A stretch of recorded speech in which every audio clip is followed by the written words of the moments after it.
శ్రీమంచండి ఇక్కడ ప్రార్థన కానీ అంటే తల వంగాలి కళ్ళు కొట్టుకోవాలి కొట్టుకోకపోతే ఎప్పుడో ఆ లోయ కావాలి పీకేస్తాయి మహాపురుషులుగా సర్వముగా సర్వశక్తులు ప్రత్యేకంగా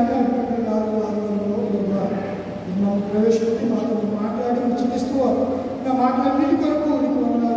వచ్చే సమయంలో విపత్తి రాకేష్ విధి నేను వారి జీవితంలో కుటుంబంలో నేను మీరు చేసినటువంటి మేలును బట్టి ఉపకారాన్ని బట్టి తండ్రి సంతోషంతో ఆనందంతో ఫలహారాన్ని నేను సంఘటనలందరికీ తీసుకుని వచ్చారు ఈ ఫలహారాన్ని ఆశ్రయించండి పంచుతున్న సంఘటనలు ఆస్థాపించండి తీసుకొచ్చిన కుటుంబాన్ని నిండాలుగా దీవించండి వారి కుటుంబంలో ఎంతమంది సంఖ్య కలిగి ఉన్నారో అందరికీ కూడా ఒక్కొక్కటి పేరు పెట్టి దీవించి ఈ సంపూర్ణ నిలబడి ఈ ముగ్గురు పెట్టాలి ఈ ఆత్మ చెప్పిన సంఖ్య